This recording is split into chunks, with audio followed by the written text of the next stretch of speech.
Lo tenemos vía telefónica, Alexis Drixtos, un gran economista. Ya podemos decir que es amigo de nuestro Multimedios Eleco y de Plataforma Magazine.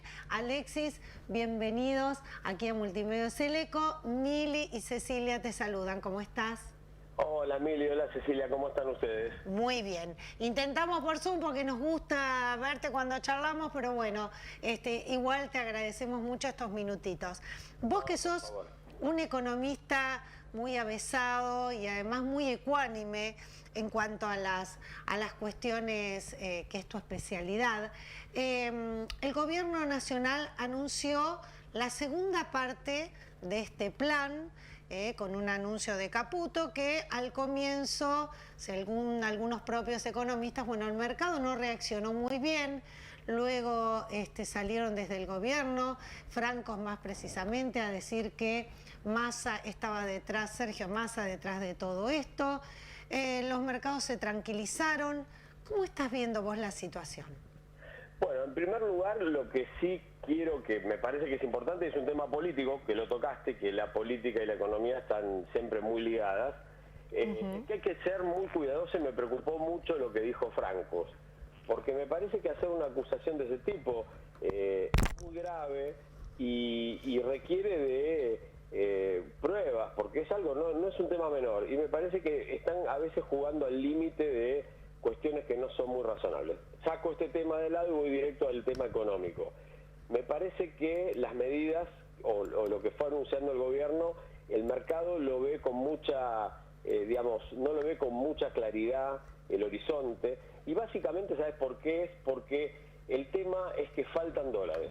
Las reservas no crecen en la medida de lo esperado y hay un tipo de cambio atrasado que lo ven los distintos sectores, porque ya ni siquiera hablemos de la política, economistas afines, economistas liberales, más de derechas, inclusive lo manifiestan, y tenés sectores como el campo, todo lo que es la producción, el propio turismo, y basta con comparar los precios argentinos con los internacionales y ver que acá estamos más caros que en países de Europa, por ejemplo. Sí. Entonces, el tipo de cambio atrasado es una realidad.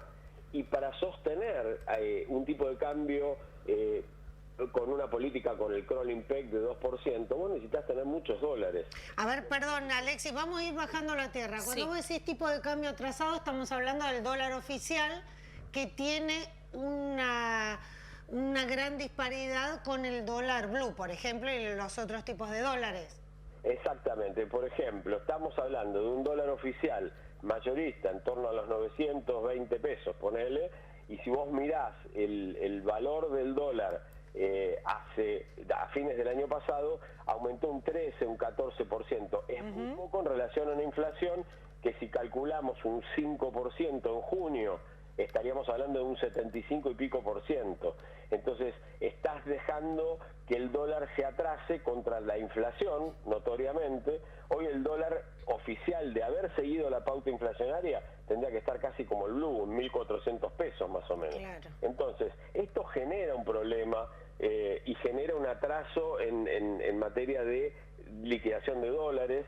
Sí, el campo que no vende a este valor. Exactamente, exactamente. Y el Fondo Monetario, que es una institución muy conservadora, porque acá no lo están corriendo por izquierda, le está diciendo que necesita devaluar. Ahora, claramente, devaluar sin un programa consistente no sirve para nada. Le pasó a Caputo en diciembre, devaluó un montón y hoy está con el cambio atrasado y con toda la mega recesión que generó, con lo cual no es solamente devaluar, y en ese sentido estoy de acuerdo con que hay que ser prudente, ¿no?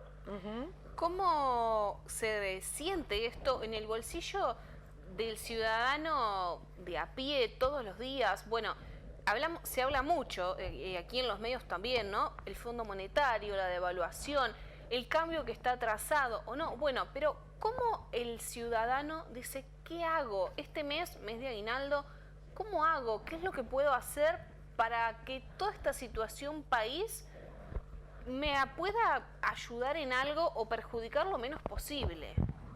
Bueno, de movida, lamentablemente, la magnitud de la recesión y de la caída de los ingresos en paralelo a esto es muy grande. Entonces, ¿por qué digo y mezclo las dos cosas? Porque los ingresos de la gente han caído muchísimo a lo largo de estos meses, venían cayendo ya también de antes y ahora se aceleró mucho.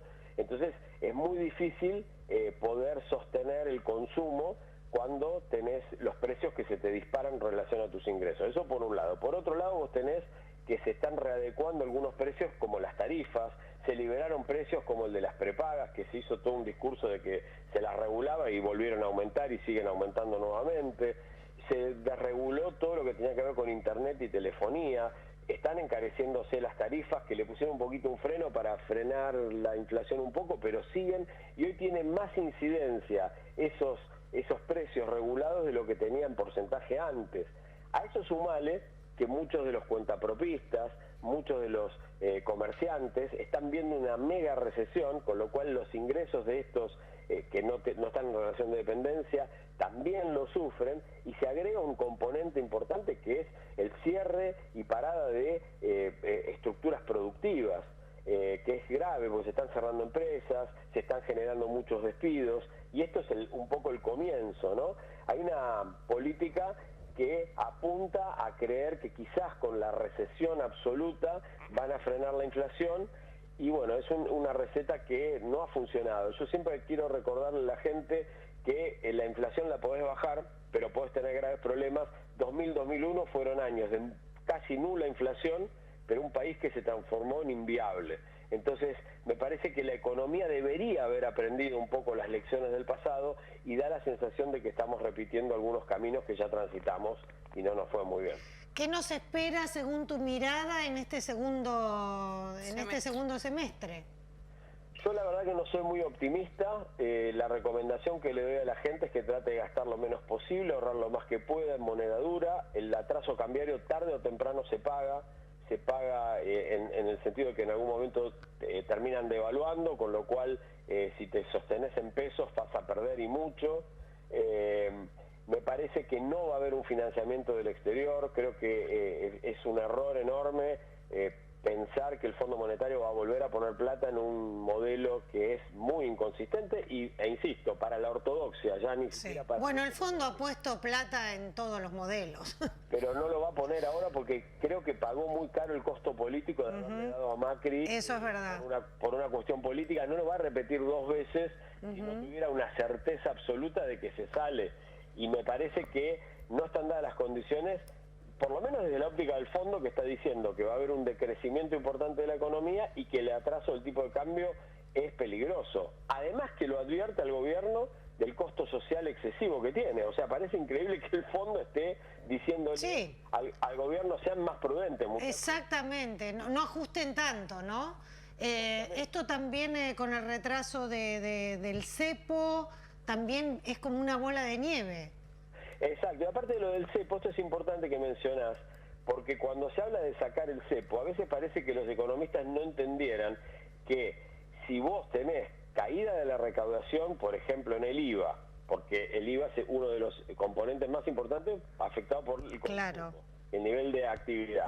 Entonces, ¿cómo vas a poder sacarte de encima el impuesto país que conforma una parte importante del ingreso actual si tenés una recesión cada vez más grande? Claro, bueno, ya lo hablaron que para fin de año se saca el impuesto país. Bueno, yo no sé cómo van a cubrir la brecha fiscal, y la única que se me ocurre es que aspiren y sueñan a tener un endeudamiento que les tape el agujero, cosa que me parece imposible que alguien les dé plata para cubrir eso. Ya lo vimos a Caputo actuando así, y me preocupa mucho que volvamos a repetir las mismas situación. Que se usaron. Sí. Alexis, te agradecemos como siempre tu mirada. Ojalá de todo lo que estamos hablando no tengamos razón en nada, y ojalá y podamos salir adelante lo más rápido posible. Ojalá así sea. Te mandamos un beso y gracias por estos minutos.